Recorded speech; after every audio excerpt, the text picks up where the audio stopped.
2012年，我接手过一个非常棘手的案子，该案的被告人连着当了2次重刑犯，没有任何从轻的情节，毫无辩护余地。正当我一筹莫展之时，才发现这正是他的目的。他制造了一个史无前例的阳谋。2012年夏天，当地看守所联系我说，有一名涉嫌故意杀人的犯罪嫌疑人，想要委托我做他的辩护律师。我一头雾水，问是不是搞错了？这是我职业的第2年，是个菜鸟律师不说，有限的实践经验还都在民事案件上，主要处理一些婚姻家庭继承的纠纷，刑事辩护经验等于0，人命关天的官司还是得找专门的刑事律师打，这事可不能儿戏啊！他一定是找错人了。我如此回复看守所，而后果断拒绝了这份奇怪的委托。但事情并没有这么简单，隔天看守所再次联系我说，那名犯罪嫌疑人指明了要找我。他确定没有找错人，事出反常必有妖。这次我没有立刻回绝，先向办案人员了解了案情。这是一起大学教师被害案，案发地点在被害教师家中，凶手殴打被害人后，用绳子将其勒死。2天后，被害人的学生发现尸体并报案，警方很快锁定了犯罪嫌疑人，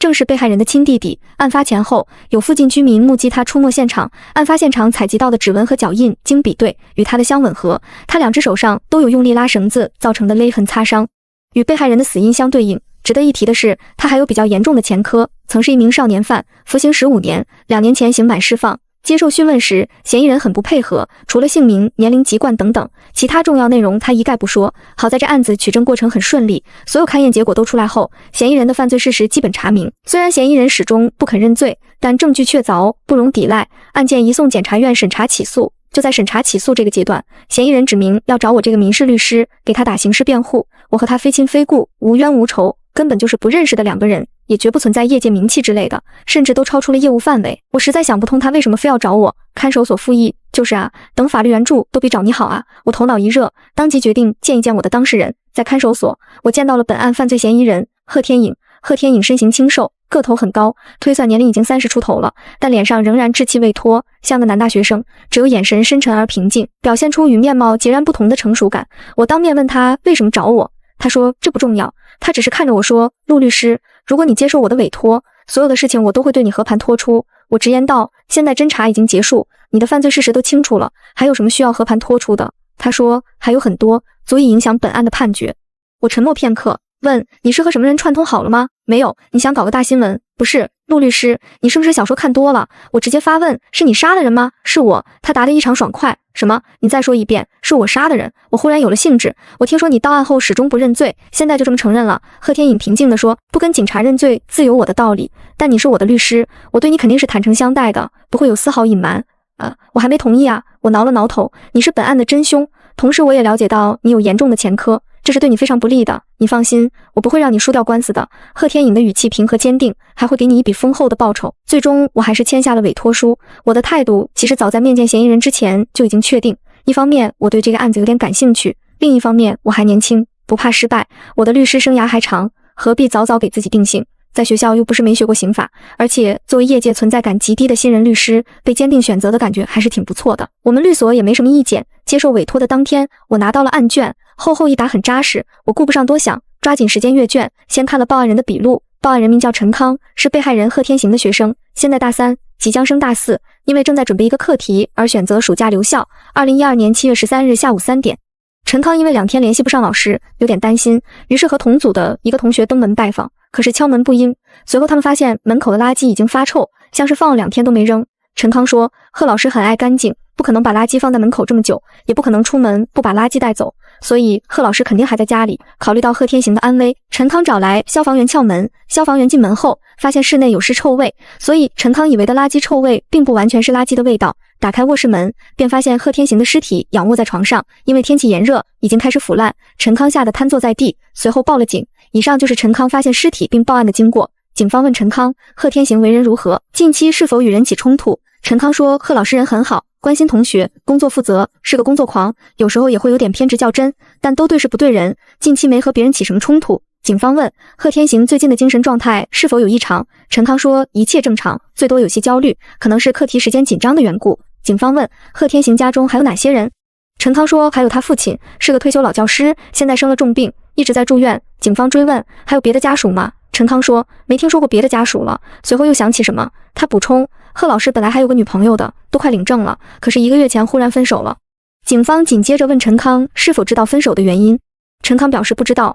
从这份笔录中可以看出，贺天行的学生不知道他弟弟贺天颖的存在，但多了父亲和前女友这两个人物，先按下不表。我随后了解了被害人的信息，被害人贺天行，1978年生，成州市西山县人，本是1997年的理科高考状元，本硕博阶段均有不少学术成就。博士毕业后来到我的母校任教，在校外还创办了公司。他于2012年7月11日被害身亡，年仅34岁。正面免冠照上的贺天行看起来温文尔雅，看着就像做学问的，我觉得他有些眼熟，盯着看了一会，才恍然惊觉，竟然是他。虽然不在同一个院系，但我对这个老师有些印象。他因为长相帅气，深受学生喜爱，班上爱八卦的同学曾远远指给我看过。如此一表人才的优秀青年教师，出现在现场勘验报告中时，却变成了触目惊心的模样。现场勘验报告显示，贺天行死相凄惨，仰卧于床上，全身有多处软组织挫伤，额角有开放型伤口，颜面发干肿胀，颈部有闭锁状环形勒沟，呈现为不整齐的条形弹痕。死因是机械性窒息，卧室内有明显打斗痕迹，地上散落啤酒瓶，推测案发时的情形应当是凶手将被害人按在床上殴打，拽着被害人的头发将其往床角上磕，最后用一种软布袋将被害人勒死。但是现场没有找到这种软布袋，它作为凶器不知所踪。我又细读一遍报告，发现了更离谱的是，贺天行生前还遭受了性虐待，用的是啤酒瓶。这真的不合理，这对于我来说太超前了。凶手做出这样的动作，是出于爱慕、凌辱，还是特殊癖好？这种行为背后的逻辑值得探究。我不忍再看，由衷为贺天行老师感到难过。紧接着我看了第二份笔录，是警方把贺天颖带走后当天做的。贺天颖供述的信息十分有限，总结如下：犯罪嫌疑人贺天颖，1981年生，现年31岁，成州市西山县人，文化程度初中未毕业，现租住在成州市老城区南环新村11幢甲单元302室。2年前出狱后，他在西山县第一机械厂打了半年工，辞职了，目前无业，收入来源是他哥。基本信息问全后，警方在问什么，贺天颖都沉默以对，始终不认罪。这份笔录中，贺天颖提到自己的收入来源是他哥，这个说法可以从警方调取的银行流水中得到印证。从贺天颖出狱开始，他哥每隔半年都会给他打一笔生活费，金额不高，也就够半年的生活开销。看起来他哥对他还是不错的。想要进一步印证兄弟俩关系如何，还有更直接的手段，就是通过通讯记录了解他们平时的互动。但是这对兄弟近2年竟然没有留下任何短信和通话记录，零星几次联系还是发生在2年前，样本又少又久远，内容也很平常。他们甚至没有保存对方的手机号，这点也非常奇怪。要想深入了解兄弟俩的情况，还得靠家属。我往后翻，寻找兄弟俩父亲的笔录。兄弟俩的母亲10年前就已过世，唯一的家属就是父亲。贺父是一名退休老教师，目前罹患肺癌晚期，在市人民医院接受治疗，存活期不到2个月。得知噩耗后，更是病情加重，直接进了 ICU。前2天刚出来，毕竟他既是被害人的家属，又是嫌疑人的家属，进退都很痛苦。因为身体原因，贺父没怎么说话，但警方得到了护工的证词。护工说，老爷子已经住院1年半了，当时一发现就是肺癌晚期，现在骨转移了，没几天了。住院这段时间，一直都是大儿子忙前忙后。虽然他和老爷子性格不太对付，讲2句就争起来，但总归是个孝顺的孩子。小儿子就刚住院那会儿来过一回，然后很长一段时间都没来过，直到近2个月才来得多。每次他来都让我回避，看着就没什么好事。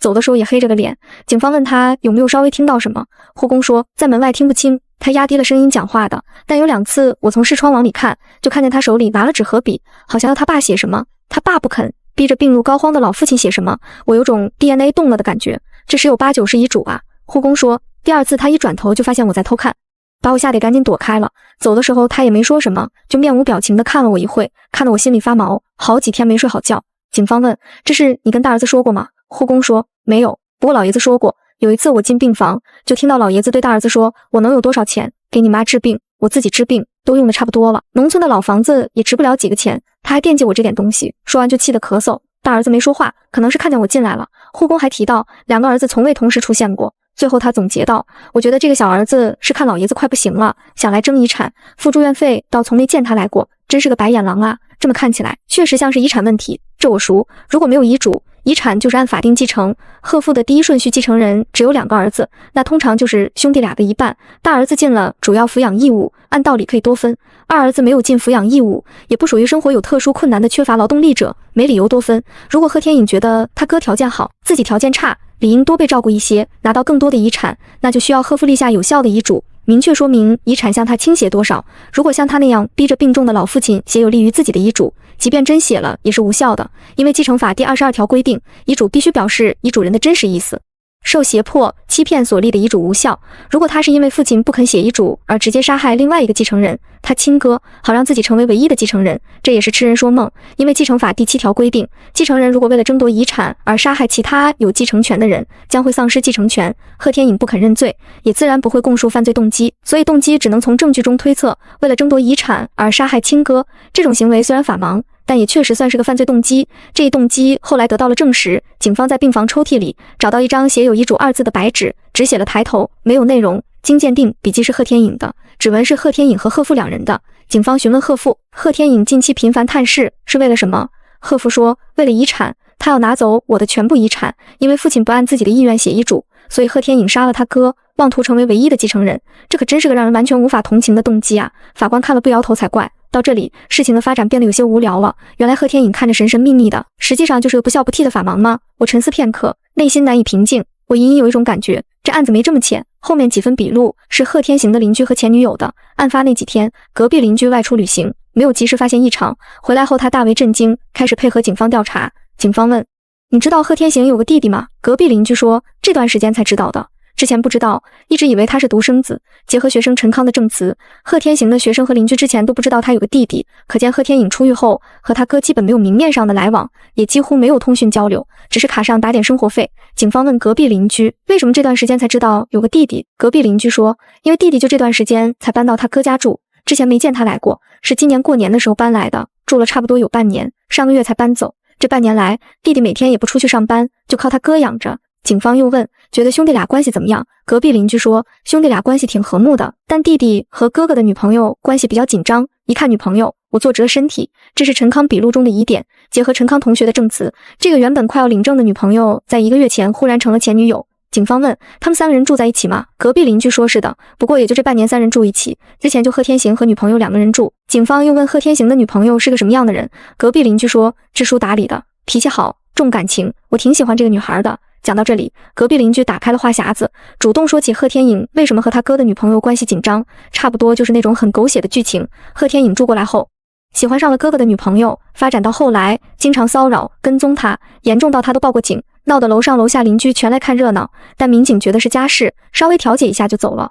如此痛苦拉扯了几个月，贺天行夹在中间也没解决问题。他和弟弟关系挺和睦的，和女朋友倒是经常吵架，觉得他矫情，小题大做，最后女朋友忍无可忍，分手了。他俩分手后，贺天颖也搬回去了。隔壁邻居说，那个弟弟就跟二流子一样，这种人赖到他俩身上肯定要出问题。看到这段描述，我愣了愣。虽然我就见过贺天颖一面，但是说真的，他给我的印象还算是稳重有礼的，估计确实不是什么好人，但也不像是这种耍流氓的人，不像是邻居形容的二流子。也许是这个老阿姨对无业游民有刻板印象，用有色眼镜来看待贺天颖了。为了印证隔壁邻居的证词，我往后翻，找到了贺天行前女友的笔录，于是获知了更多细节。贺天行的前女友名叫钟斐，是一名咨询顾问。据钟斐所说，他和贺天行相恋3年，一路走来很不容易。贺天行科研压力大，校外的事业在初创期，父亲又生了病，所以他一直处于精神紧张的状态，情绪不稳定。而钟斐始终给予他最大的包容与理解，两人互相扶持走到现在。原本打算今年领证，但贺天颖的出现打乱了他们的计划。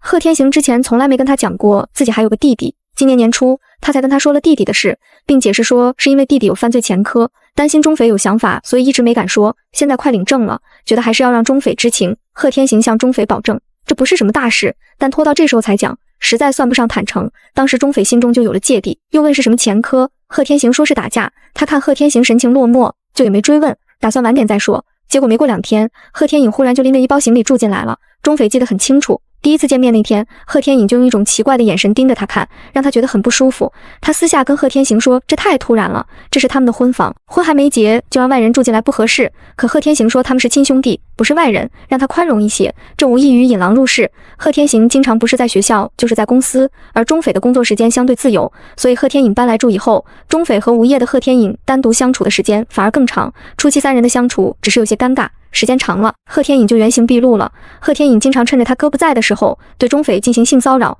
比如对他说一些有性暗示的话语，走路故意贴着他走过，在他上卫生间时故意来开门，在他上下班途中跟踪他，等等。钟斐气急，跟贺天行反映了几次，也大吵了几次。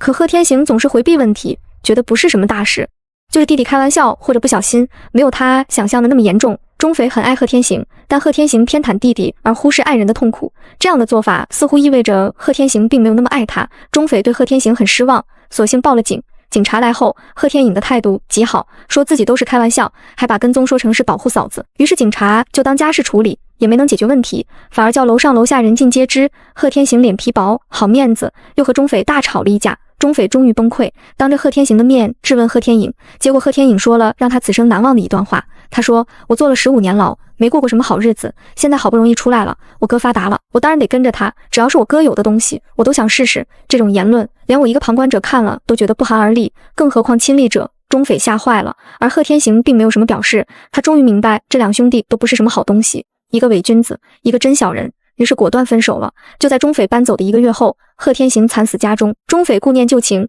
仍为死去的故人悲伤，同时也后怕不已。钟斐的证词给出了更多详实的细节，和邻居的证词也能互相印证，就此将贺天颖的形象真实的还原了出来。所以只可能是我识人不清，贺天颖是我的当事人，所以我会下意识的美化他，因为我不希望自己为一个讨厌至极的人做辩护。可现在事实是，他确实就是极其讨厌的，不以我的意志为转移的，该脱掉有色眼镜的是我。警方很敏锐，又问钟斐，分手后贺天颖有没有再来纠缠他？钟斐说没有，这一点很关键，似乎贺天颖并不是真的喜欢钟斐，而只是想占有他哥所喜欢的女人。如果占有不了，那搅黄了也行。由此，警方推测出另一个可能的动机，那就是嫉妒。兄弟俩只相差3岁，但人生轨迹却悬殊极大。贺天行的人生堪称范本，现高考状元，一路本硕博，校内是受人尊敬的大学老师，校外也有自己的事业，年纪轻轻就积累了丰厚的资本，还有一个优秀的女友。反观贺天颖，初中没毕业，犯罪坐了15年牢，坐完牢出来也是混日子，没房没工作，可以说是一事无成。由此可以推测，贺天颖嫉妒他哥所拥有的一切，可大部分资本他都难以夺取，于是他物化了他哥的女友钟斐，并认为这是最好下手的一部分。然而骚扰钟斐并没有让他的心理更平衡一些，钟斐对他的厌恶反而让他的嫉妒与日俱增，直至杀了他哥，解决掉嫉妒的源头才能罢休。这同样也是非常阴暗可恨的动机。看到这里，我个人而言已经开始厌恶我的当事人了，但是作为律师，我还是得有职业素养。继续阅卷，隔壁邻居和钟斐提供的信息，从楼下邻居那里也得到了印证，但楼下邻居知道的不算多，因为年纪大了耳背，案发当时也没听见楼上传来什么异响。另外，附近居民还提供了一些有价值的证词，和贺天行住一个小区的3名老大爷声称，案发当日下午3、4点，他们在楼房下的阴凉处支了个桌子下象棋，看见贺天颖进了单元门。他们之所以会注意到贺天颖，是因为贺天颖当时似乎在犹豫什么，站在不远处看了棋桌许久，好像在看，也好像在走神。他的脸色晦暗，姿势僵硬，右手一直放在裤兜里，好像攥着什么东西。几个老大爷以为他要打劫，小心翼翼地问他怎么了，他才回过神来，用左手摆摆手就进了单元门，右手始终没有从裤兜里拿出来。右边裤兜里的东西有可能就是凶器，那条勒死人的软布带。后来现场没有找到凶器，警方也做了说明，由于犯罪嫌疑人始终零口供，无法获知凶器的下落，这种材质的凶器也比较容易销毁，比如焚毁。小区的烟店老板则目击到贺天颖离开案发现场。贺天颖住在他哥家的这半年，经常去烟店买烟，所以老板认识他。案发当日傍晚，天还没全黑，烟店老板看到贺天颖行色匆匆地走出单元门，衣衫凌乱，神情呆滞。老板打声招呼，但贺天颖没听到，头也不回地走了。警方调取了小区的监控，和老大爷、烟店老板说的基本一致，其中有一个监控直接覆盖了那个单元门，通过证人和监控得出的嫌疑人在场时间区间，覆盖了法医推断的被害人死亡时间，也就是说，贺天颖没有不在场证明。另外，案发现场采集到的痕迹中，除了指纹和脚印比对一致以外，还有更有说服力的证明。从贺天行指缝中采集到的皮屑和血液，床上掉落的部分毛发等，经过 DNA 鉴定，确认来自其弟贺天颖，而贺天颖身上也有相应的抓伤痕迹。警方还通过技术手段恢复了贺天颖电脑里删除的搜索记录，赫然是勒死一个成年男性需要多长时间，如何处理成年男性的尸体等等可怕的言论。他从1个月前就开始频繁搜索此类问题，可见早有预谋。后面还有几份证人笔录，没有提供更多的信息，与前述证词也不存在矛盾，因此不再赘述。至此，贺天颖的犯罪事实就已经清楚了，他的犯罪动机也是清晰的，符合逻辑的。警方从贺父和护工的证词中得到了第一个动机，为了争夺遗产。可如果只是为了父亲的遗产而杀另外一个继承人，那为什么不给个痛快？为什么还要殴打、猥亵被害人呢？警方请了犯罪心理学专家，结合证人的证词，分析贺天颖的行为模式，最后得出结论：贺天颖是出于嫉妒、愤恨、凌辱欲杂糅在一起的复杂心理，对亲哥施加了天理难容的恶行，这是第二个动机。这种复杂心理其实早有渊源，从贺天颖少年时期犯下的罪行中便可发掘出来。贺天颖的前科也记录在案，为本案动机的推断提供了强有力的支撑。看完这部分，我觉得接下这案子是我活了这20多年来最后悔的决定。15年有期徒刑，对于一个未成年人来说，已经是非常严重的刑罚了。所以贺天颖的前科自然不是简单的打架。1997年7月15日，在西山县的郊外树林里，16岁的贺天颖侵犯了一名19岁少女。案发后，贺天颖将尸体就地掩埋，并于次日自首。当年庭审时，他如实供述了自己的犯罪动机。他说他喜欢那个姐姐，可姐姐和哥哥才是一对，只要有他哥在，他就永远不会被人注意，永远不可能等到机会，所以他决定制造机会。可见贺天颖第一次犯罪的动机就和兄弟关系有关。贺天颖从小内向自卑，嫉妒贺天行，因为贺天行太优秀了。贺天行天资聪颖，性格开朗，长得帅气阳光，而贺天颖资质平庸，性格沉闷，长相还有一种阴郁感，与哥哥相比，自然显得相形见绌。同样都是爸妈的孩子，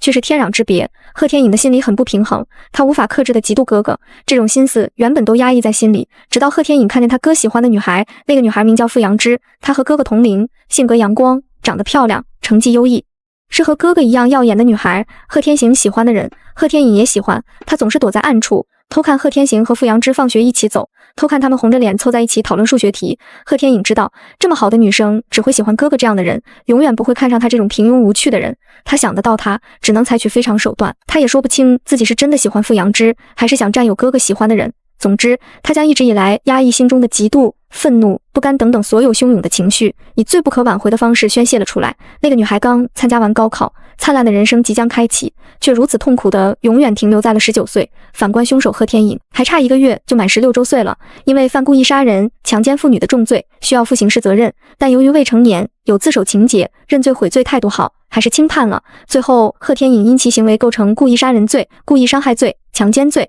数罪并罚，被判处有期徒刑15年，附带民事赔偿28000余元。因为服刑期间表现好，得到了几次减刑，最后他服了13年的刑就出狱了。当年庭审时，贺天颖如释重负一般，将自己的阴暗心理倾诉得淋漓尽致。他对被害人家属、父母、哥哥表达歉意，也表现出悔罪态度。可17年后的今天，我们看见了，他真的悔罪了吗？他怀着和当年一样的犯罪动机，再次犯下恶行，甚至更猖狂了，直接拒绝认罪。我们的未成年人保护法到底保护了什么人啊？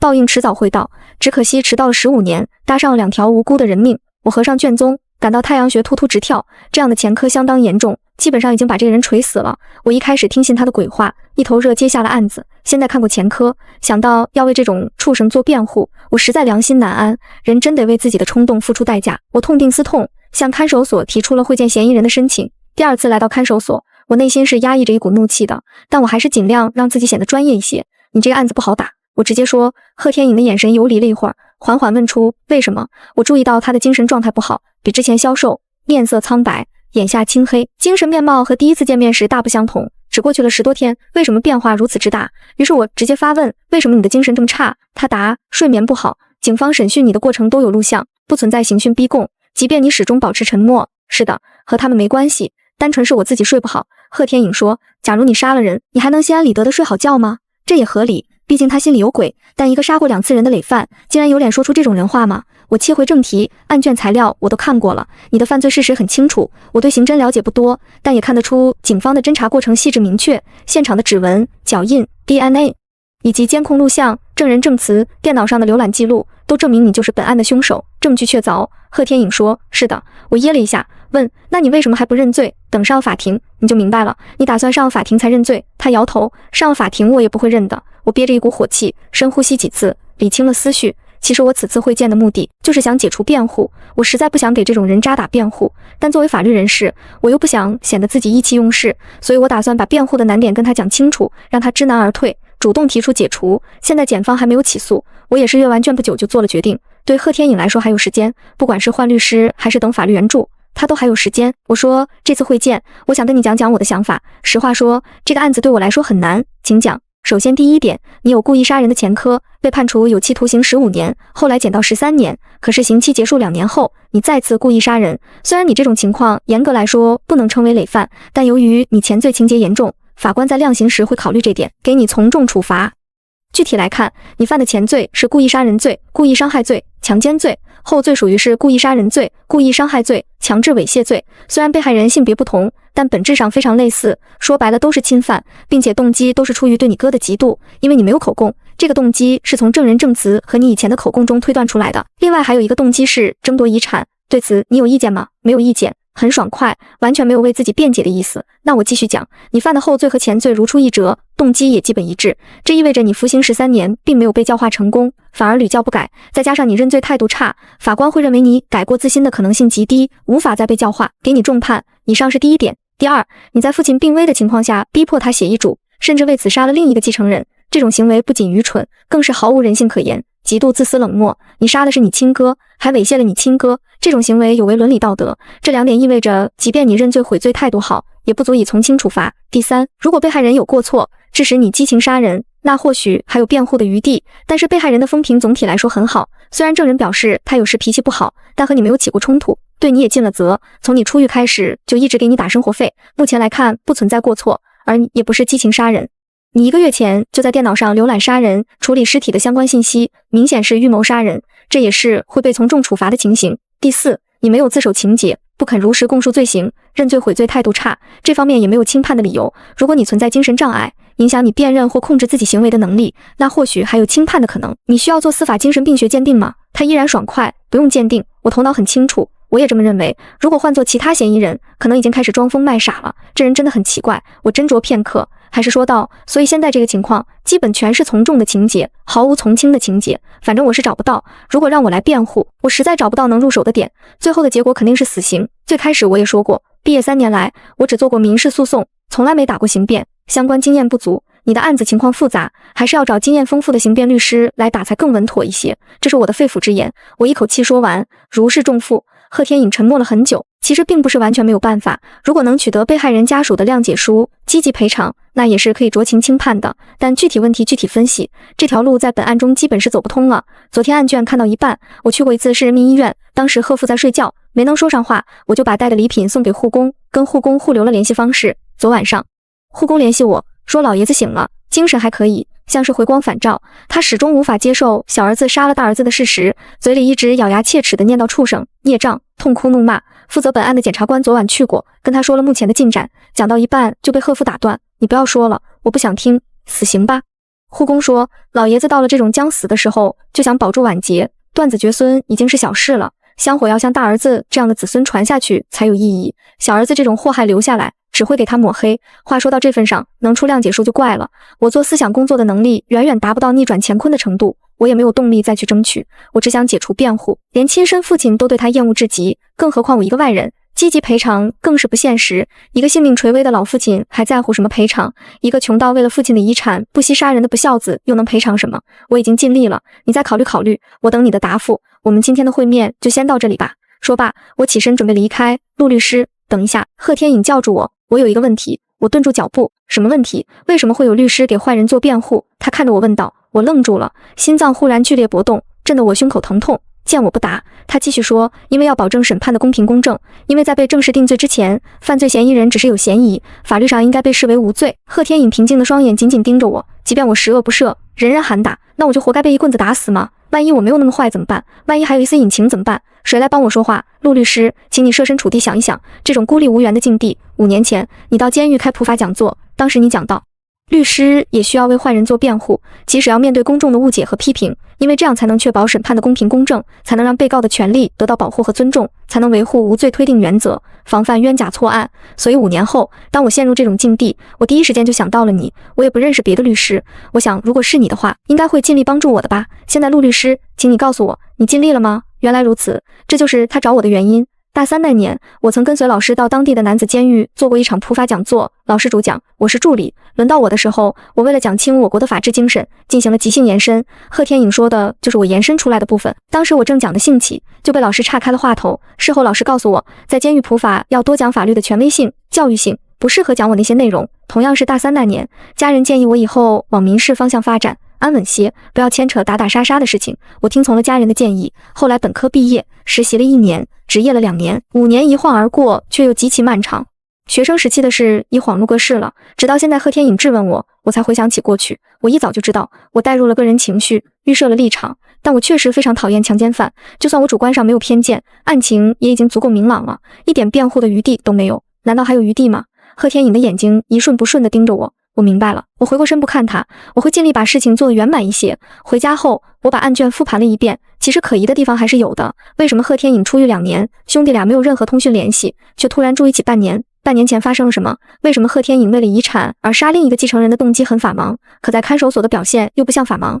我跳出警方的框架，放眼整条时间线，还发现了一个问题：贺天颖目前的人生经历其实可以分为4个阶段。第一个阶段是1997年到2010年，历时13年，这是他第一次犯罪并服刑的时间。第二个阶段是2010年夏天出狱后到2011年初，历时半年，这是他在西山县第一机械厂工作的时间，后来就辞职了。第三个阶段是2011年初到2011年底，历时1年，这是他租住在老城区南环新村的时间，处于无业状态。第4个阶段是2012年初到2012年6月，历时半年，这是他住进他哥家的时间。等到2012年7月，他就杀了他哥。通过案卷，我其实只了解到贺天颖第1阶段和第4阶段的事，对他的第2、3阶段我一无所知，因为没有提供这个时间段的证词的证人。警方找的证人基本都是贺天行的学生、邻居、前女友等等，都是贺天行这边的证人。他们对贺天颖的评价要么就是不认识，要么就是负面评价，都是对贺天颖不利的。可能是证据链已经完整，警方觉得没必要再听取更多证词了，但如果要为贺天颖辩护，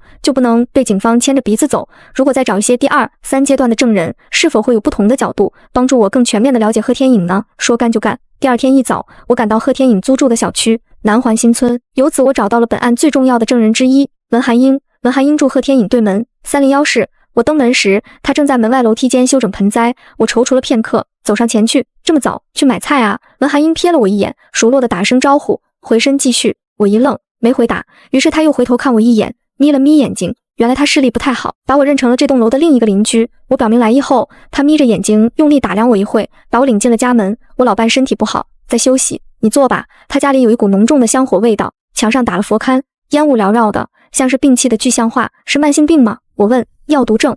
肾坏了，2天要透析一次，都是你在照顾吗？是啊，相依为命。哎，不容易。我附和道。昨天也有人找过来。文寒英说。是谁？检察官，姓吴。他说，吴检察官问我，隔壁小何是个什么样的人？你是不是也要问这个？文寒英似乎有口音，把小何说成小何，但这不是重点，重点是检察官竟然也来过。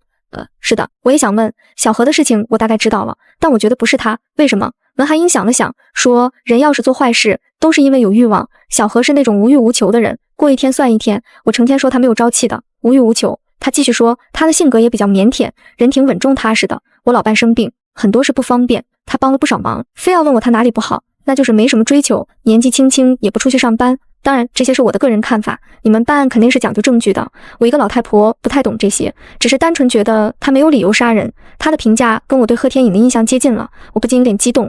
随后问了更多问题，他是什么时候搬来的？有1年多了。你见过他家里人吗？没有。他说他是孤儿，就一个人，所以我不知道你们说他杀了他哥，这个哥到底是什么哥？我觉得有点怪，不提家人是一回事，直接说自己是孤儿又是另一回事，这听起来像是和家人断绝关系似的。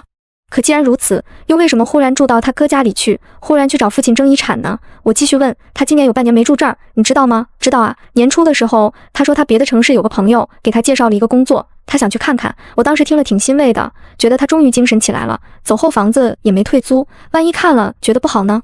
上个月才回来的，说那个工作确实不好，就回来了。贺天颖对邻居是这样的说辞，这可真是托词了。离开文寒英家后，我有了些信心，但仍然满腹疑问。纠结了一晚上，我决定联系负责本案的吴检察官。我以前没怎么接触过检察官，毕竟民事案件中不需要公诉人这个角色。想到检察官是经验丰富的法律从业者，而我与他观点对立，内心难免忐忑。但其实审查起诉阶段，与检察官交流案情也是有必要的。负责本案的检察官名叫吴继，是个女检察官，她非常温和友善，耐心与我交流。我把注意力放到案子上，也就不紧张了。吴继说，他讯问贺天颖时，贺天颖也是什么都不肯说，尤其是不肯认罪。但奇怪的是，他在看守所的表现又不像是那种死猪不怕开水烫的嚣张的嫌疑人，恰恰相反。这段时间以来，他的精神肉眼可见地消沉了下去，晚上睡不好。经过观察，可以排除贺天颖被同事的关押人员欺凌的可能。这种反应更像是杀人后的焦虑反应，那种痛苦的表现似乎意味着他还是有良知的，可不知为什么就是死不认罪。而且他精神差归差，被讯问时却很放松，好像对什么都无所谓。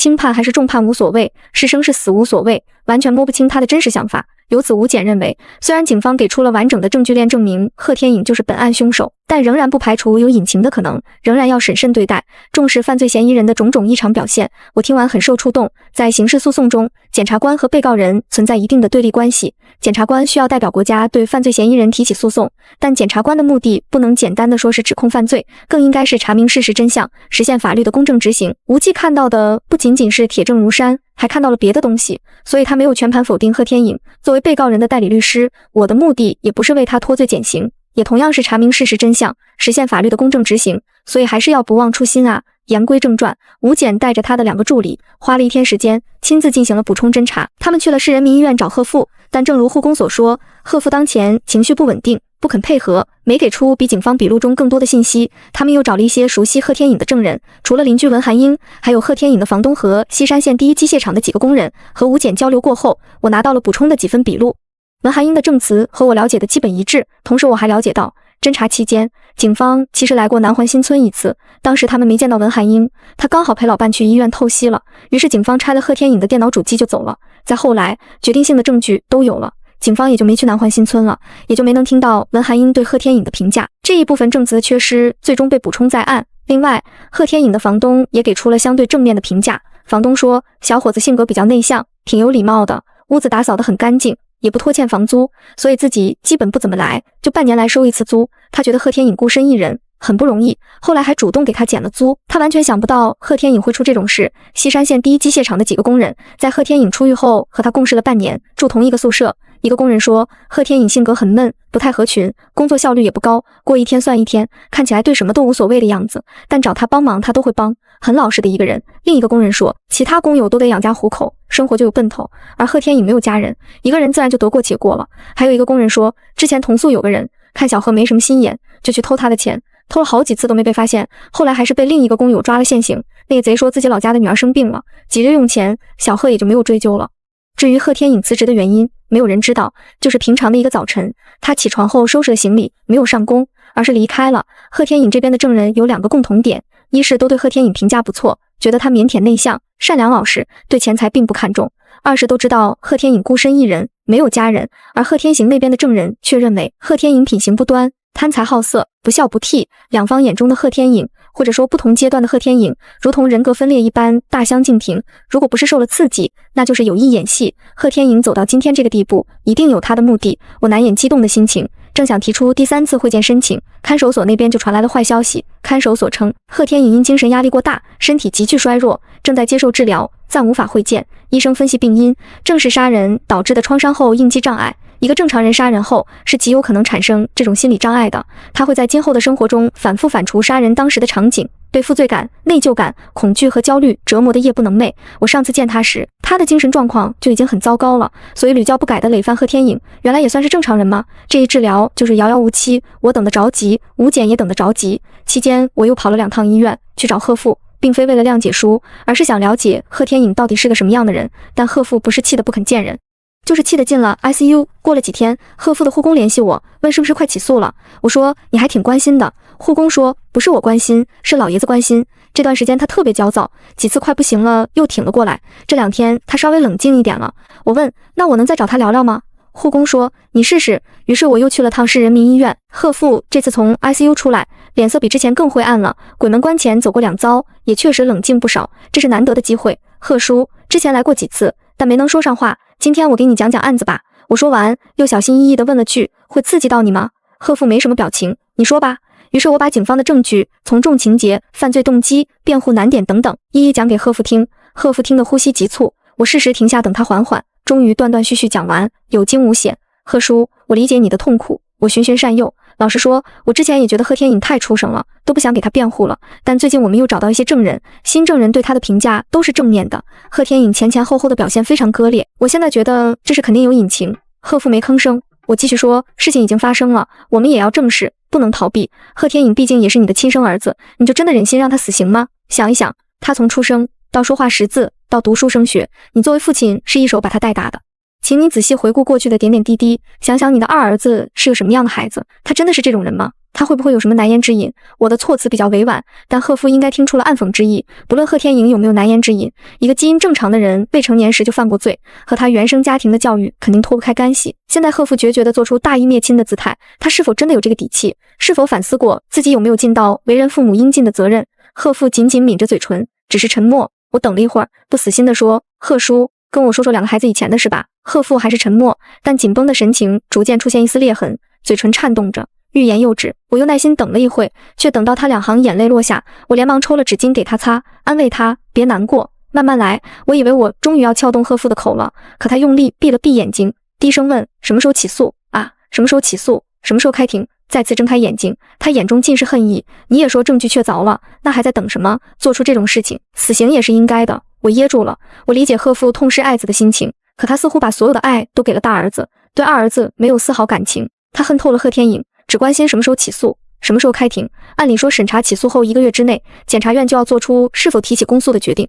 复杂的案件可以延长半个月，现在已经快1个月了，贺天颖还在治疗，起诉时间多半是要延后了。我解释完，贺父就冷冷地下了逐客令。这次来医院还是无功而返。回去的路上，我一直在回想贺父的反应，他的反应其实有些奇怪，本来都动容了，最终却还是表现出十足的恨意，好像他才有难言之隐。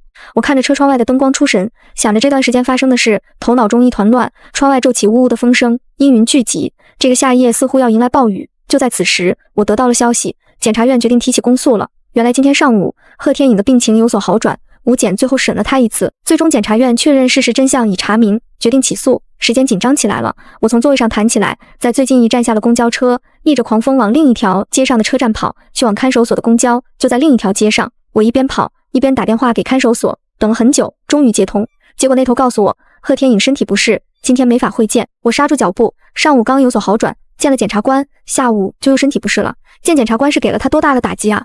我强调有非常重要的事，必须要见面，但仍然被拒。从那天开始，之后的每一天，我都会提出会见申请，而贺天颖每一天都身体不适，都拒绝会见。这辩护还叫人怎么打？他犯的这个罪，集齐了一堆从重的情节，从轻的情节是一个都没有，一个都没有。现在唯一的切入口就是两边证人对贺天颖褒贬不一，结果他还不肯说出实情，还拒绝会见。这人脑子里到底在盘算什么？被拒的次数多了，我差不多也快死心了。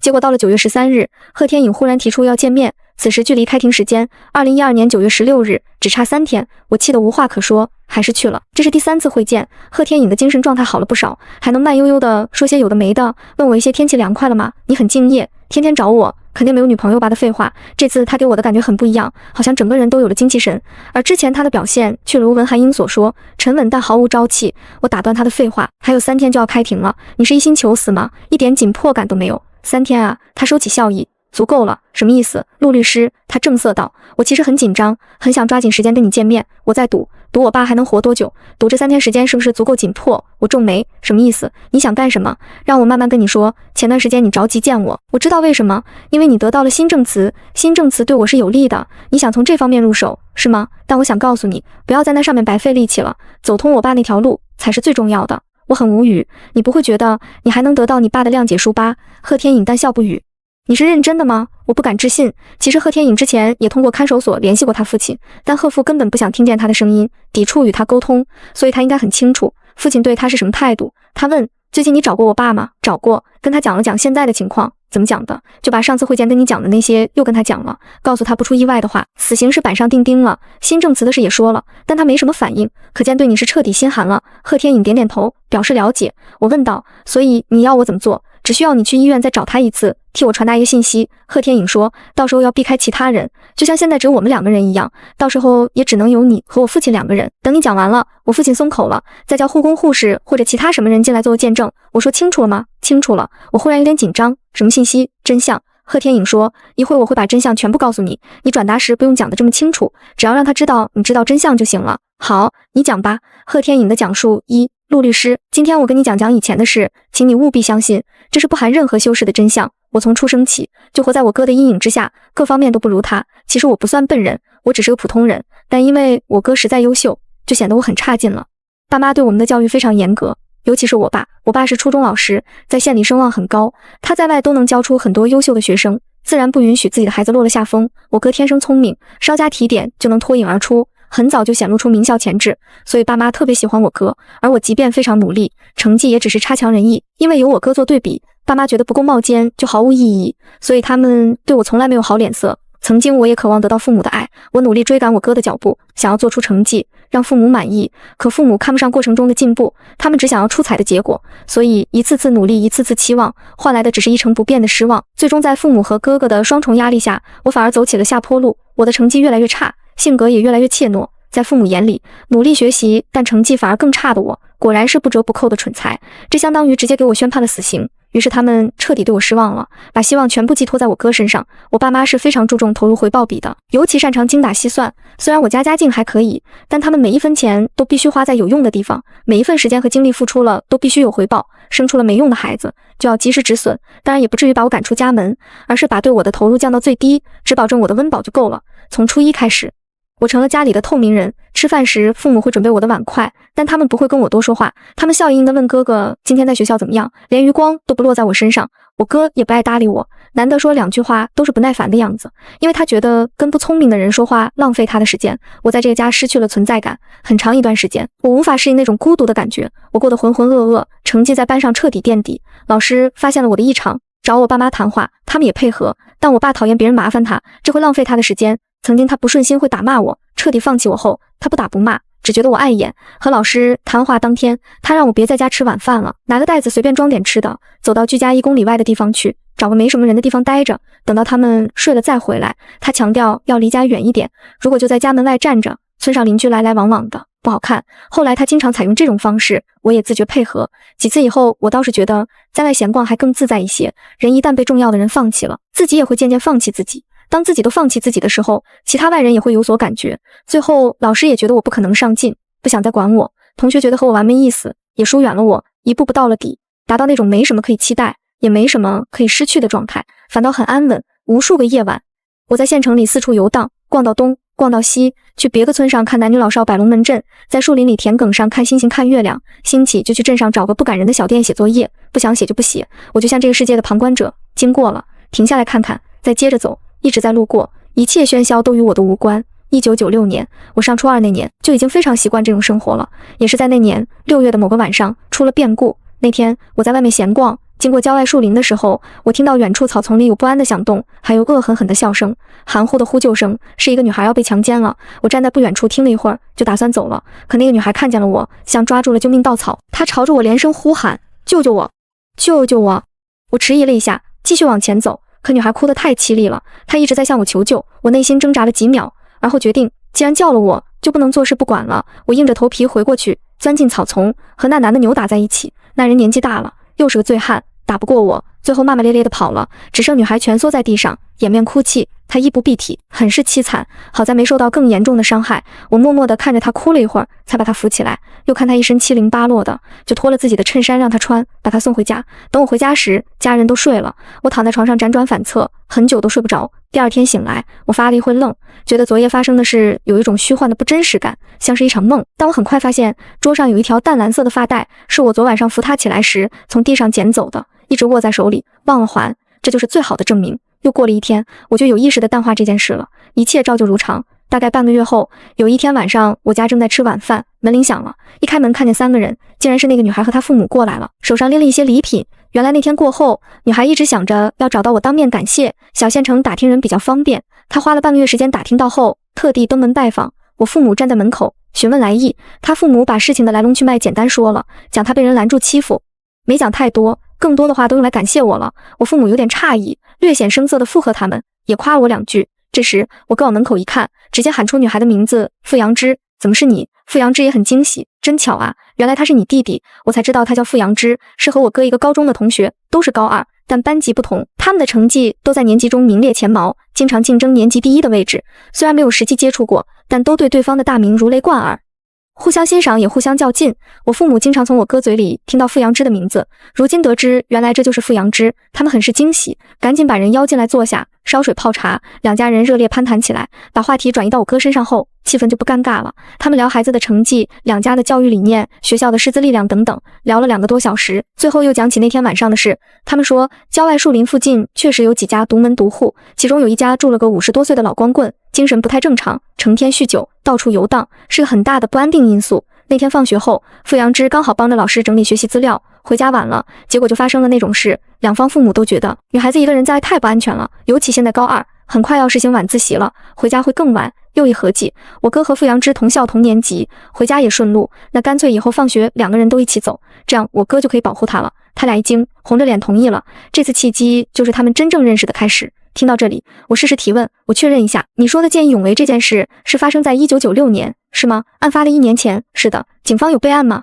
有没有给你发见义勇为奖？没有，因为都没报案。傅阳之想报案，他父母拦住了，担心逼得紧了会被恶人报复，也有可能觉得这是传扬出去不好，所以这事儿也就你们2家人知道了。是的。我直接问，你第一次见到傅阳之就喜欢他了吗？贺天颖顿时沉默了。想一想，在荒郊野岭中看到衣不蔽体的女孩，这对一个15岁的少年来说也是不小的冲击吧。我等了一会儿，听到他反问，你觉得傅阳之是个什么样的人？我想了想，说发生那种事后，他没有消极回避，有报案的想法，还四处打听找到你，带着父母登门感谢。我觉得他心里挺强大的，自信而坚强，才能尽快从阴影中走出来，做出勇敢的决定。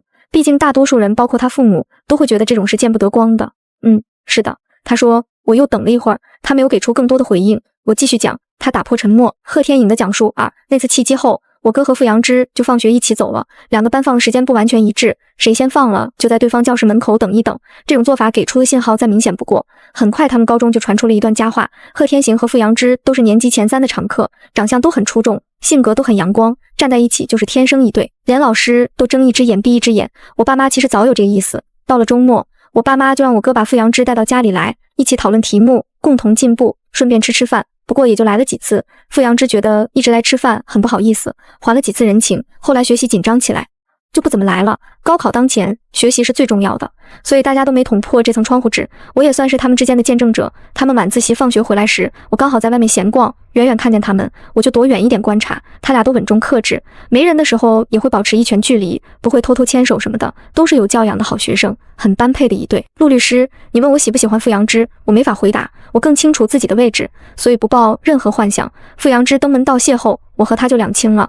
我的作用其实是提供一个让他俩认识的契机，此后他都是跟我哥一起，跟我没有关系，毕竟他们才是天生一对，我是这么想的。当时我也没想到事情会向着无可挽回的方向发展。后来我升了初3，他们升了高3，学习紧张起来，时间就过得快了。1997年7月，高考的那几天特别热，事故也多发，有人考前找不到准考证了，有人考完出来父亲失踪了，但我哥从头到尾都很顺利，他一考完就知道自己考得很好，上顶尖的重本没问题。我爸妈非常高兴，但他们都是沉得住气的人，再高兴也要等填完志愿，收到录取通知书后再对外宣扬。那时候我妈已经开始着手筹备我哥的升学宴了，我爸带他的初中毕业班做最后的冲刺，因为初3也快中考了，我也是初3，也要中考了，但紧张的氛围没到我这边。我还像以前一样悠闲。贺天行和其他班干部商量着要在成绩公布之前举行谢师宴，他们打算直接以年级为单位，包下镇上最大的饭店。1997年7月15日，正是谢师晚宴举行的日子。贺天行下午3点就出门了，提前去饭店做准备工作，而他回来的时间是深夜0点半。从那天开始，所有人的命运都改变了。那夜0点半，爸妈打开门，贺天行像一滩烂泥一样软倒了进来，他蓬头垢面，衣服凌乱，两手沾满黑泥，仰面躺着，捂着脸痛哭不止。他说：怎么办？爸爸妈妈怎么办？我杀人了。爸妈等他等到深夜，正想问他为什么这么晚，那一瞬间天都塌了。我爸最先反应过来，关紧窗户，紧闭门户，把人都弄进里屋。贺天行语无伦次地讲起了经过。谢师宴晚上10点结束，同学老师都走了，剩下几个班干部做收尾工作，其中就有贺天行和傅阳之。10点半，班干部也收拾完走了，他和傅阳之就像以前放学一样一起回家，因为实在是晚了，路上一个人都没有。贺天行忽然意识到，喜欢的女孩就在身边，而现在高考结束了，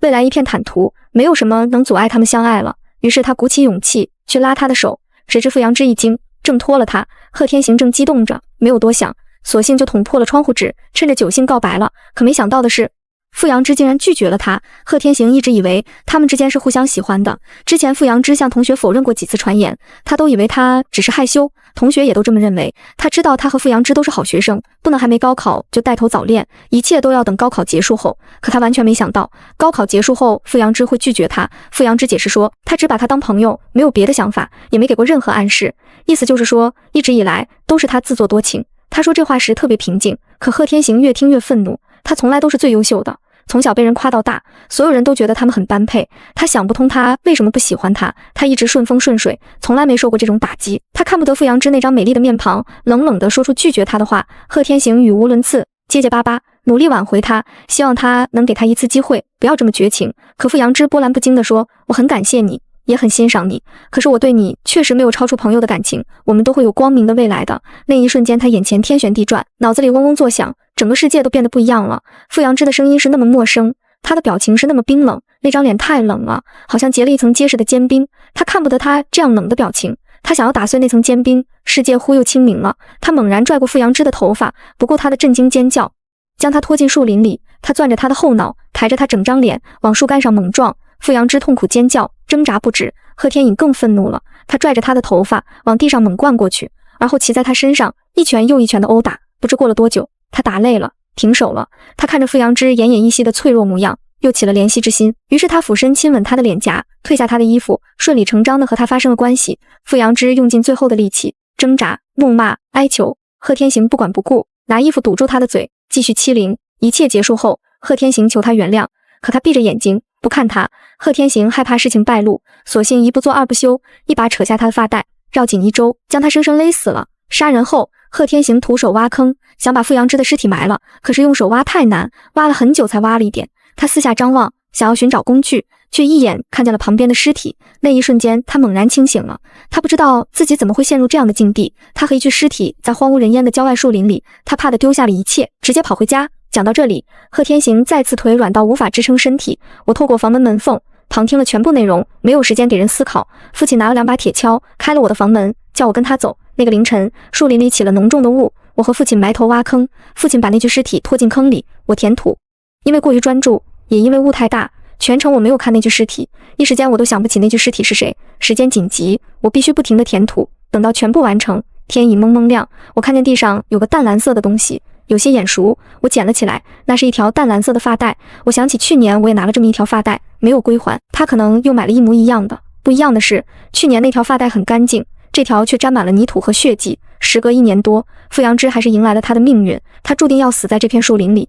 对此我内心没有太大的波澜，我知道命运是无法左右的，所有人其实都是世界的旁观者，旁观着自己或是别人无可挽回的坠入深渊，我们什么也做不了，只能服从命运的安排。贺天隐的讲述3。回家以后，我们开始商量对策。爸妈心里清楚，那具尸体被发现是必然的，埋尸不过是缓兵之计。一是我们埋尸10天还没亮，林子里看不清，不能保证现场都收拾干净了；二是傅阳之一夜未归，他父母是不会善罢甘休的；三是埋尸地点并不偏僻，警察顺着学校到家的路沿途搜查，很快就能搜到。贺天行是首要的犯罪嫌疑人，这也是必然的，他和傅阳之总是一起走。谢师宴结束后，其他班干部也都知道傅阳之最后是和贺天行在一起的，证人足有5、6个。傅阳之的父母在决定报警之前，也会第一个找贺天行了解情况，以贺天行目前的状态，根本无法从容面对所有即将发生的事。正讲到这里，门外传来了急促的敲门声。果不其然，傅阳之的父母一大早赶过来了。贺天行吓得瘫软在地，抖如筛糠。我爸把他关进了房间，自己去迎客。他跟对方解释，昨晚上他们左等右等，等不到贺天行就出去找，结果发现贺天行醉得睡倒在路边，他们就把人背回来了。期间没有看到傅阳之，我爸说不会是贺天行醉倒后那个老光棍把傅阳之带走了吧？这猜想是有依据的，因为傅阳之去年就被那人欺负过。傅阳之的母亲发出一声悲鸣，他的父亲脸色大变，两人匆忙离开了，暂时把人糊弄走了，争取到了一些时间。我父亲也有了主意，干脆去把那个老光棍弄死，把罪名推到他头上，毕竟那人劣迹斑斑，有过前科，再做出这种事很合理。可我母亲绝望地说，那人因为寻衅滋事被关进去了，早就关进去了。傅阳之的父母急匆匆赶去求证，很快他们也会发现这一点，排除老光棍的嫌疑后，他们肯定会报警。警察第一个找的就是贺天行，照贺天行这种失魂落魄的状态，任何人都能看出问题，审都不用审，他没有撒谎的能力，更没有撒谎的心理素质，他会变成万众唾弃的强奸犯、杀人犯，面对法律的审判，他会被判死刑，还是无期。可是天行啊天行，你本该是天之骄子，是爸爸妈妈的骄傲啊！过几天成绩就公布了，你本该上一所好大学，有无比光明的前途啊！爸妈完全无法想象，本来都好好的，怎么会变成这样？他们紧紧抱着精神恍惚的贺天行，忍不住痛哭失声。但是时间真的太紧急了，没那么多时间让人悲伤。父亲在屋里来回踱步，逐渐冷静下来，他走来走去，走去走来，最后朝着我的方向停下脚步。他把我喊到另一个房间，语重心长地与我谈话。我从没想过父亲的眼睛会这么不偏不倚地看着我。他简要说明了现在的情况，然后问我：天颖，你觉得你能考上好大学吗？我摇摇头。他说：你不能，可是你哥能，他天生就是读书的料，我们全家改变命运的机会都在你哥身上。我努力了一辈子，也只是个县里的老师，只能保证我们一家在县里过得还可以。可你哥不一样，他是注定能当人上人的，他可以去北京，去省城，他去了，我们全家都能去。天颖，你说不靠他，我们3个能去吗？我摇摇头。父亲继续说，我们一家子要想改变命运，就必须保住你哥，可要保住你哥，就必须有一个人做出牺牲。天颖，爸爸妈妈从来没有要求你什么，现在为了全家的利益最大化，爸爸希望你能保护你哥，希望你能做出牺牲。爸爸也想过牺牲自己，可仔细想想，还是你最合适。你知道为什么吗？我仍然摇头。父亲说，同样是为了利益最大化，我和你哥都是成年人，无论我们谁揽下这个罪责，最坏的结果都是死刑。侥幸保住了命，也要赔很多钱，坐很久的牢。你哥要是去坐20几年牢，他出来就40多了，什么都没了，这辈子就毁了。爸爸要是去坐20几年牢，都得老死在牢里，那样我们家不仅不能变得更好，反而会散啊。可是天颖，你不一样，你16岁都没到，还是未成年，你是不可能被判死刑的。如果你把这事揽下来，去自首，好好认罪，爸妈再多赔点钱，你坐几年牢就能出来了。到那时候也才20多岁，一切都能重新开始。你哥会念你一辈子好，一辈子帮衬你，爸爸妈妈也念你一辈子好。你想想，如果全靠你自己，即便不坐牢，也不太可能会比坐牢后过得好吧？天颖，你说这是不是最好的办法？我点点头。父亲很欣慰，还想继续劝说。我说我答应。父亲喜极而泣。父亲说的很有道理，这确实是对全家最好的办法。但实话说，我并没有全家的概念，也没有那些伟大的想法。我只是做了一个决定，一个不比今天是写作业还是不写作业更难抉择的决定。坐牢对我来说不算什么特别难以接受的事情，我本身就没什么未来，也没什么目标，我每天在县城里闲逛都是漫无目的的，更不要说人生的方向了。所以未来是坐牢还是上学，对我没有什么区别，都可以。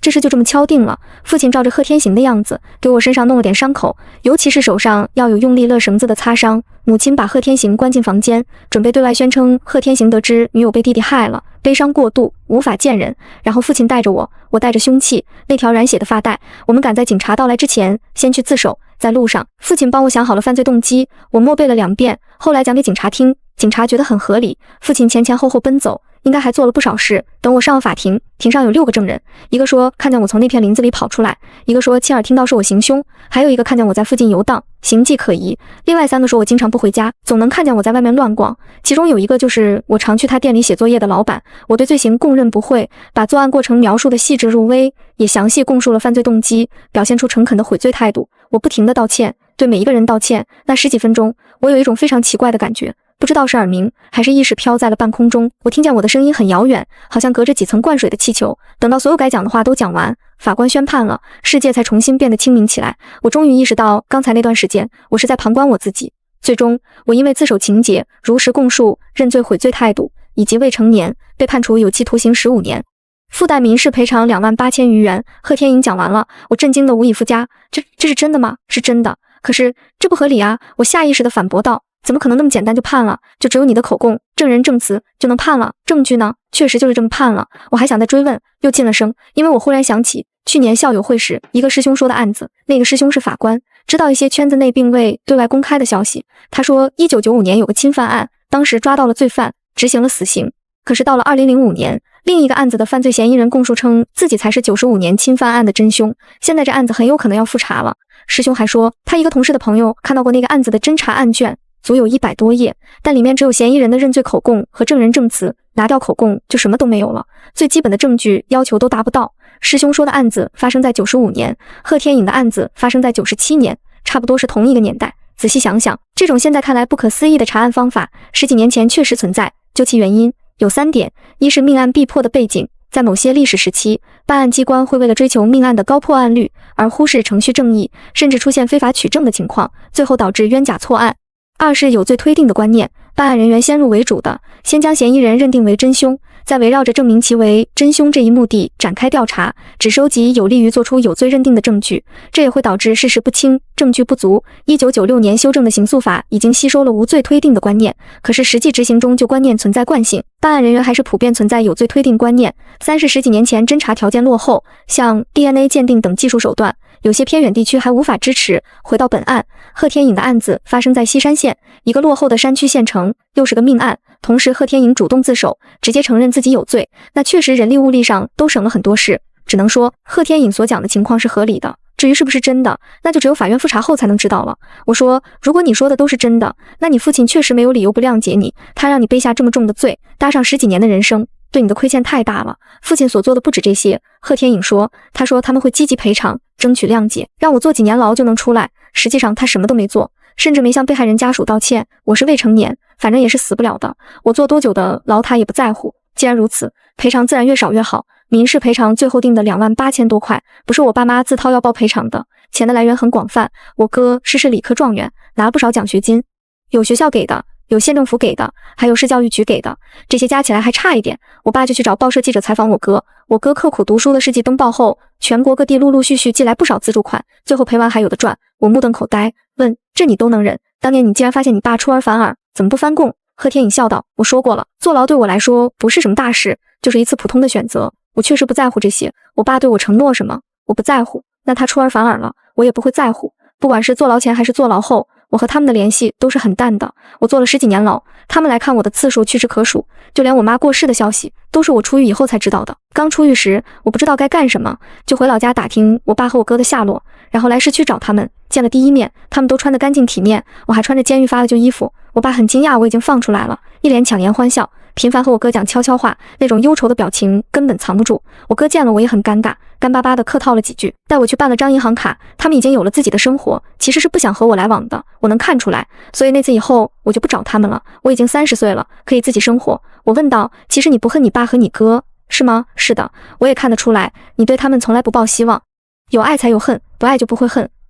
既然如此，那你的行为就让人无法理解了。你都不恨你哥，为什么会去杀他？你们明明已经1年多不来往了，为什么半年前忽然住到他家去，还杀了他？贺天颖笑起来，没有回答。他说：好了，陆律师，今天就到这里吧，麻烦你带着这些信息去找我父亲，简述就可以了，要记得避开其他人。等你讲完了，他松口了，记得找人做见证。他再三嘱咐我，我知道我刚才的问题问到点子上了，可是贺天颖不肯说，我也没办法。我结束会见，赶往市人民医院。到了医院，我走进病房，平退旁人，向贺父表明来意。贺父像是预感到了什么，一手揪紧被子，一手按着胸口，明明像是喘不上气的样子，却又不自觉地屏住了呼吸。我提取了重点复述，一边复述一边观察贺父的反应，眼见着他的脸色越来越痛苦，表情越来越扭曲。这事是真是假？我心里已经有了答案。我叹了一口气，还是问他：贺天颖说的这些是真的吗？不是。贺父的情绪很激动，他说是真的就是真的。他有证据吗？过去这么多年了，以前的事谁不会编？没有证据，那他就是在编故事。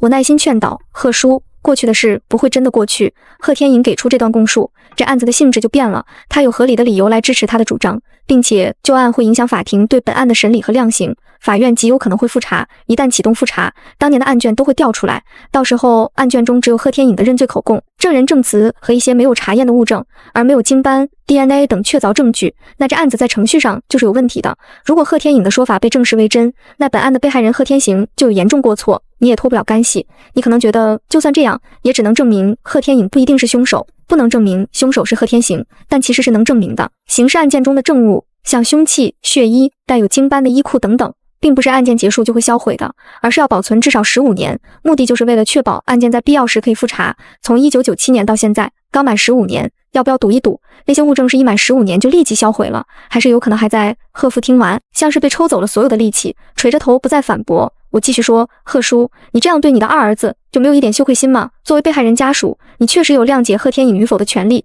但作为一个父亲，你有不谅解他的底气吗？我甚至觉得该取得谅解的不是贺天颖，而是你。贺父的表情绷得很紧，因为愤怒，身体不停发抖。讲到这里，我不禁有些疑惑，既然都能翻案了，老爷子的谅解书还有那么重要吗？如果没有旧案这回事，在一堆从重情节面前，谅解书的作用也很苍白。现在有了旧案这回事，直接能让很多从重情节都变得情有可原了，谅解书也同样起不到什么作用。下一刻，贺父终于说话了，你以为他让你过来说这些是为了我的谅解书吗？他好像整个人都放松下来了，从喉管中发出呵呵的笑声。那是什么？我连忙问。贺父苦笑着摇摇头，颤着手打开旁边的抽屉，拿出一张空白的 A4 纸，一支笔递给我。陆律师，你太瞧得起我了，我写谅解书有什么用？他根本看不上我写什么谅解书，他也不觉得我有资格谅解他。贺父笑得泪流满面，我这个二儿子，我是真的低估他了。他看起来什么都无所谓，但一旦认准的事情，他是不择手段也要达到目的的。什么意思？我疑惑地接过纸笔，你叫人进来吧。叫人，护工、护士，随便什么人，你是律师，应该懂的。我没几天了，实在写不动字，需要你帮我写。我后知后觉，直到这一刻才明白他要我写什么。写谅解书是不需要见证人的，需要见证人的是代书遗嘱。贺天颖的目的至始至终都是贺父的遗嘱。我找了护工和护士进来，在两人的见证下，贺父口述遗嘱，我代书，同时做一些格式上的指导。过程中，贺父几度哽咽，看起来很痛苦，磕磕绊绊讲了很久，还是完整的表达完了。最后，贺父、我两个见证人分别在遗嘱上签字。写完这份遗嘱，我整个人都懵了，我实在是想不通。我想赶紧去找贺天颖问个清楚。贺父把遗嘱交到我手里，握着我的手，凑近我，低声说：“陆律师，我既然有把柄在他手里，那只要他活得比我久，我就永远要受他的牵制。你去帮我告诉他，他算得很好，我是熬不过他了，我肯定要死在他前面的。所以这份遗嘱就是最终版，不可能再变了。你帮我跟他说，我认了，都按他的意思写了。你叫他也要说话算话。陆律师，你叫他一定要一定要说话算话。爸爸恳请他说话算话。他用尽全身力气，咬着牙说出这段话，瞪着一双眼睛死死盯着我。我被他的样子吓到了，含糊地说：好，我知道了。我起身想赶紧离开。从写下这份遗嘱开始，我的脑子就是懵的。我想赶紧去找贺天颖，可贺父一把拽住了我，身体往前倾，一直挂到床沿，那双浑浊的眼睛瞪得很大很大，像是地狱来的恶鬼。他扯着嗓子高声喊：你一定要帮我告诉他，嗨，叫他一定要说话算话，否则我做鬼都不会放过他。我真的被吓到了。我知道了，我会做的，你放开我。我拼命拨开他的手，逃了出去。9月14日，距离开庭还有2天，我第4次会见当事人贺天颖。虽然不明就里，但还是老老实实做了传声筒。我把贺父最后说的话转达给他，并强调贺父要他说话算话。贺天颖哈哈大笑。我把遗嘱扔在桌上。贺天颖，你到底在盘算什么？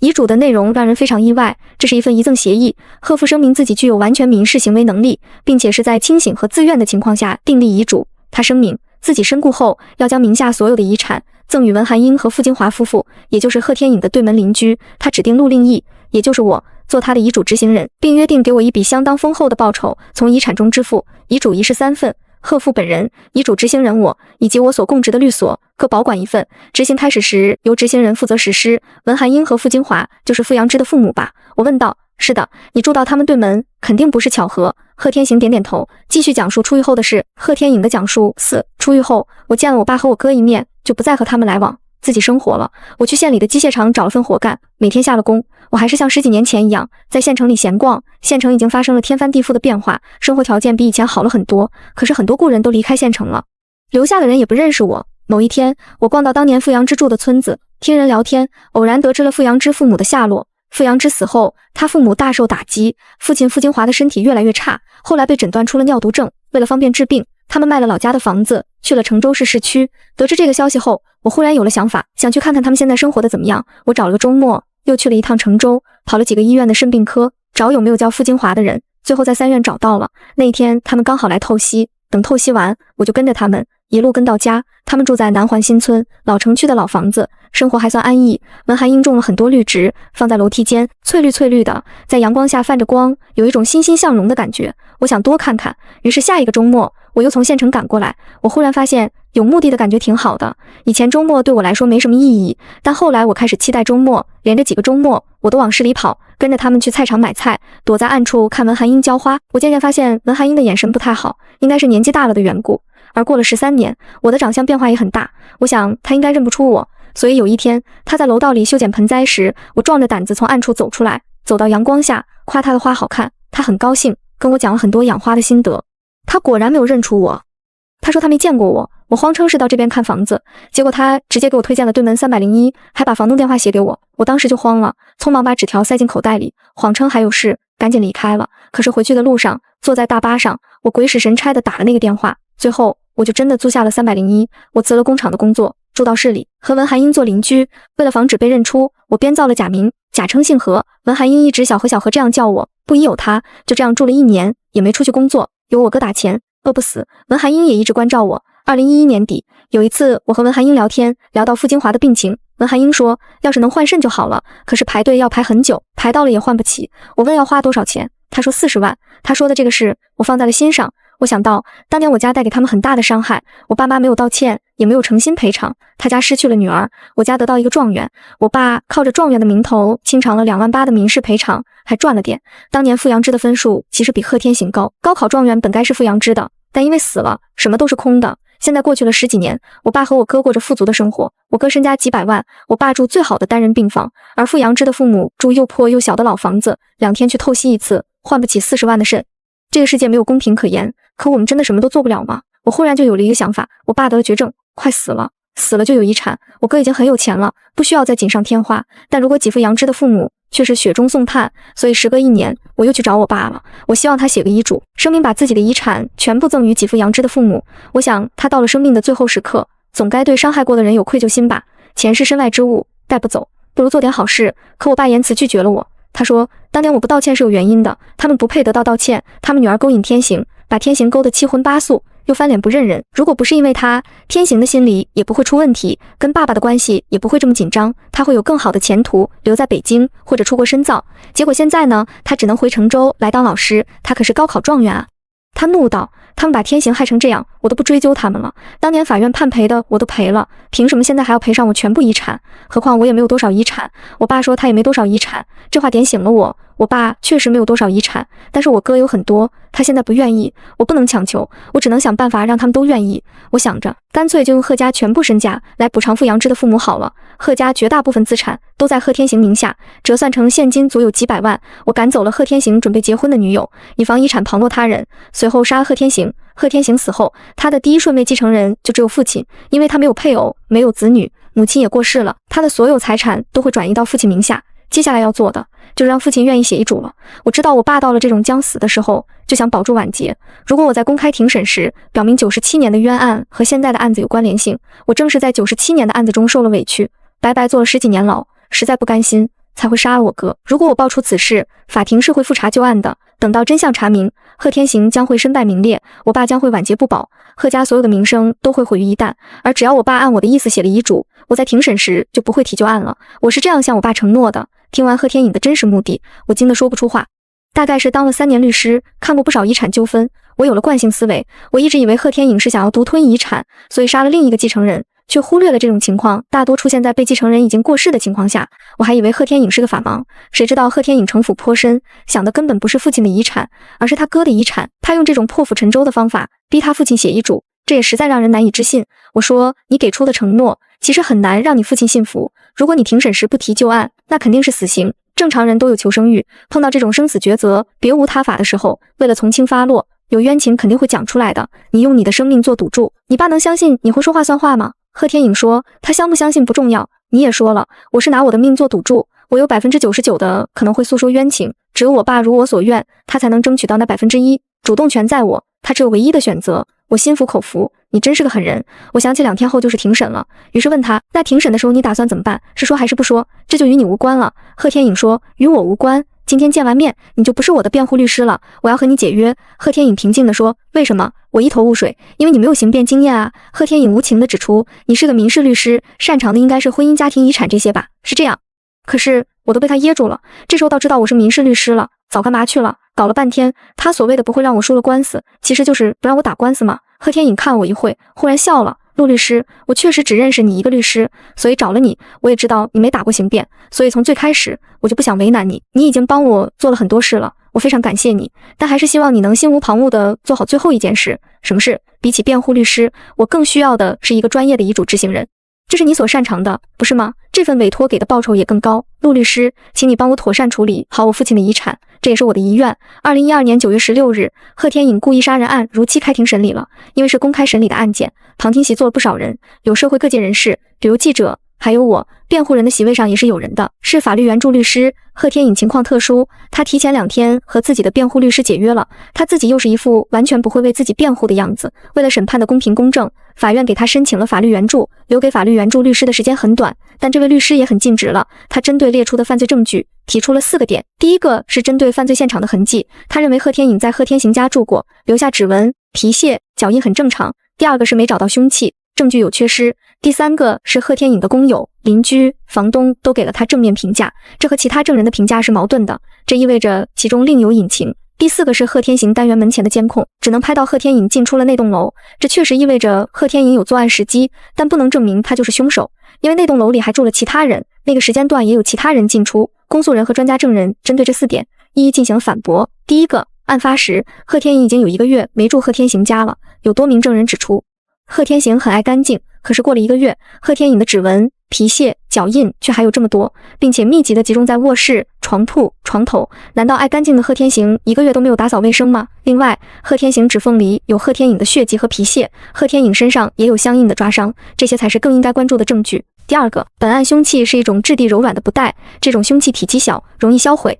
缺失了也是正常的，只要其他证据能够相互衔接、相互印证，共同指向同一犯罪事实，并排除合理怀疑，就足以证明被告人的犯罪事实，没有凶器，也仍然可以形成完整的证据链。第三个，有证人证明贺天颖有着良好的品行，也有证人证明贺天颖品行不端，两方证人如果是同一时期和贺天颖接触，那评价不一致，确实可能存在隐情，但两方证人并不是同一时期与贺天颖接触的，而是分属于不同的阶段，重点就在于阶段不同。人是一个复杂的矛盾体，贺天颖一开始给人好印象，并不代表他真的就是个好人。很多服刑人员刚服完刑不久，都会残存一些被教化的痕迹，行事比较谨慎，对未来又比较迷茫，从而显得人畜无害，但不排除时间长了就原形毕露的可能。第四个，仔细看监控可以发现，案发时间段进出那栋楼的有1名年轻女性、1名年长女性和1名邮递员，2名女性均体格较小，没有与被害人搏斗并勒死被害人的作案条件，邮递员进出时间不超过3分钟，没有作案时间。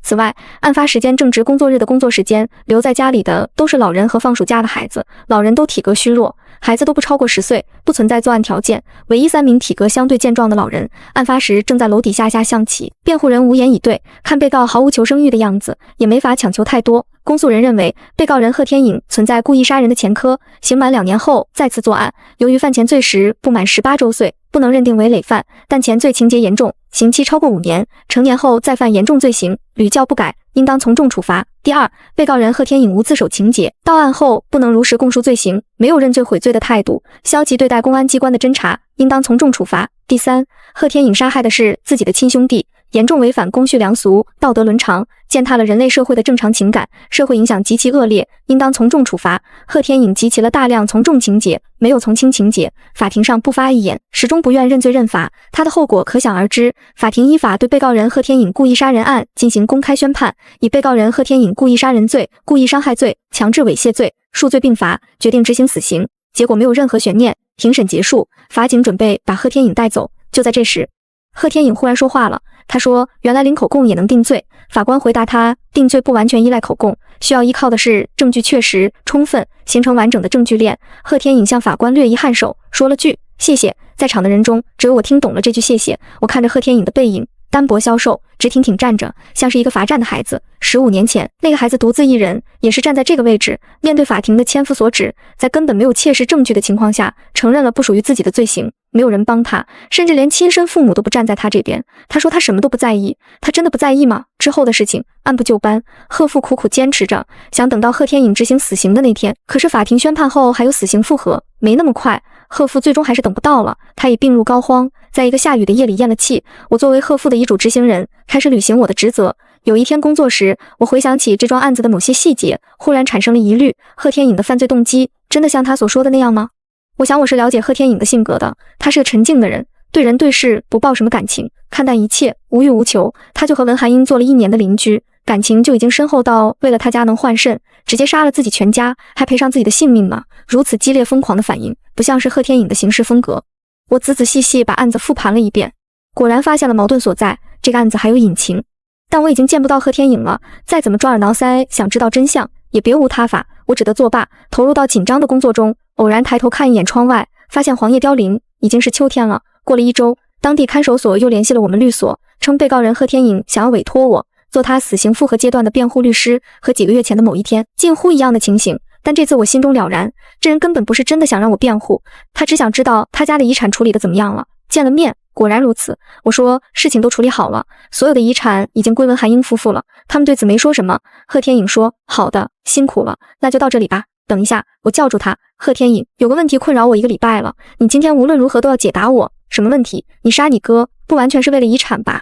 把遗产全部送给文寒英夫妇，只是次要目的。你犯这个罪，其实另有原因。我说的对不对？贺天颖沉默了一会儿，问：何以见得？因为我发现了2个矛盾点。第一个，你的性格不能支撑你产生足够的感情，去为了文寒英夫妇做出如此疯狂的事，有点激烈过头了。第二点，你告知我的那个版本和实际情况是相反的。你说你是因为文寒英夫妇生活困难，从而打起了父亲遗产的主意，去医院找父亲，父亲拒绝，于是你决定夺取全部的遗产，于是赶走贺天行的女朋友，杀贺天行。在这个版本中，你的重心是先在你父亲那儿，随后转移到你哥那儿的，但实际情况却不是这样。实际是你先住进了你哥家，开始骚扰你哥的女朋友，直到案发前2个月才去医院要求你父亲写遗嘱，被父亲拒绝，随后翻案。实际情况中，你的重心一开始就是在你哥那儿的。贺天颖，告诉我，2011年底究竟发生了什么，让你和你哥断联1年后，又忽然住到他家去了？贺天颖听完就笑了起来。陆律师，恐怕也只有你在意这些细节了。他说道：“这是我们最后一次见面，现在我就解答你的疑问。”贺天颖的讲述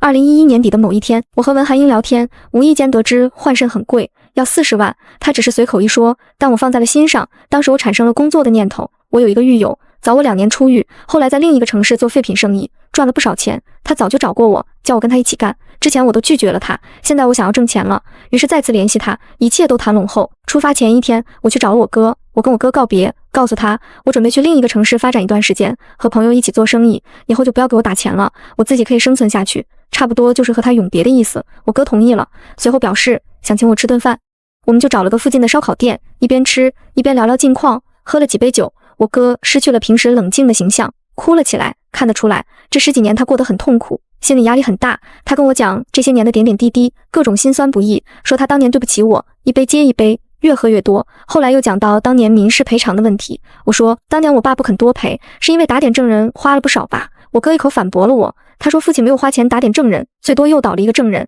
有一个看见凶手逃离现场的证人，其实根本没看清，父亲想办法诱导他认定那人就是我，除此以外他什么都没做。我说不对吧，不是还有人听到我行凶吗？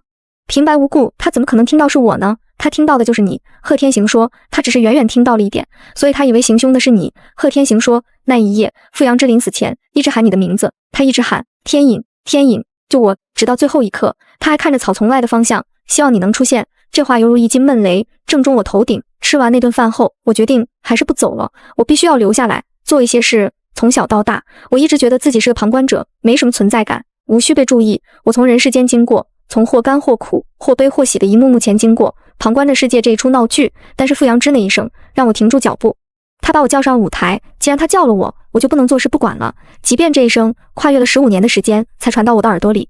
2012年11月22日，最高法作出裁定书，核准贺天颖死刑。11月25日，我陪文寒英去西山县老家，给他的女儿扫墓，墓地位于山脚，两旁草木环绕，叶子落尽了，有些萧条。如果是夏天，这里的风景肯定很好。我一眼看见墓碑旁边的树枝上系着一条淡蓝色的发带，我定睛看了许久，说这条发带很漂亮。文寒英说是的，几个月前有人把它系在我楼梯间的盆栽上，我一看很像是女儿以前喜欢的发带，所以就带过来了。消失的凶器最终回到了这里。文姨，我有个问题，我忍不住发问，你真的不知道对门住的是谁吗？文寒英沉默片刻，笑道，我虽然眼神不好，但是不瞎，他住过来1个月后，我们2口子就认出来了。那你不恨他吗？当年是恨的，但是能有什么办法？那段时间我们太过伤心，很多事都没有细想，后来离开了老家，住到了市里，开始信佛了，才慢慢缓过来。前几年有一次，我回老家收拾房间，找到了一件男孩的衬衫，正是小贺的。我这才想起来，这孩子曾经救过我女儿啊！他从歹人手里就下了羊脂，把自己的衣服脱下来给她穿，一路把她送回家。当年我一眼就看出，这是个实心眼的好孩子。这样的孩子真的会做出那种恶事吗？后来我又回想起小贺当年在法庭上供述的内容，他把杨枝说成是他哥的女朋友，说他们互相喜欢，而自己嫉妒心发作。但是杨枝是不可能变成他哥的女朋友的。杨枝以前跟我说过，他一开始确实对贺天行有好感，后来就不喜欢了。他去了他们家几次，渐渐发现他们家的氛围很奇怪，贺天行和父母一直其乐融融，像是一家3口，而贺天颖却像个多余的人，被他们联合起来孤立了。杨枝只要在贺天行面前提起贺天颖，贺天行就露出厌恶的表情，完全变成另一副嘴脸。可是贺天颖没做错什么，只是没那么优秀而已。他觉得他们家有些势力，所以贺天颖说的那些内容是不真实的，倒像是有人提前编好，让他背下来的。当然，这些都只是我的猜测，真相是什么，我也不知道。事情过去了10几年，我们也慢慢放下了。小贺搬来以后，一直小心翼翼的，住了2个月才安心。他以为我们认不出他，我们也没有点破。他很关照我们，日子就这样过下去了。我是真的想不通，他明明看起来挺平和的一个人，看起来也早就放下了，怎么忽然就做出那种事？直到你前段时间带着遗嘱来找我，我才知道他的心思。可是我们真的已经放下了，也不需要这么多钱。我说，也许他是想安顿好你们吧。有了钱，总归派得上用场。叔叔还要治病，还要换肾。文寒英摇摇头，说换肾也就是说说而已。一方面排队等遥遥无期，另一方面他都70多了，做这种大手术，心里也打鼓。听说明年透析要纳入医保了，也花不了几个钱。我们都这把年纪了，确实用不了多少，以后就做做善事吧。天空灰白一片，风从山谷间穿过，带着一阵片林海沙沙作响，已经开始降温了。扫完墓，我们坐上大巴，启程回市里。在车上，文寒英从包里拿出一件衬衫，递给我。他说：“帮我物归原主吧，多穿一件，上路就不会太冷。”好，我和文寒英就此分别了。这桩案子发生在2012年，2013年才有的裁判文书网。这桩案子发生早了，不会被收录进去，所以我只能亲手写下完整的经过，好让自己不要遗忘。可是想想，即便这案子收录进了裁判文书网，也并没有什么特别的，注定是要淹没在浩如烟海的案件中的。只是因为我亲身经历过，知道深藏在背后的故事。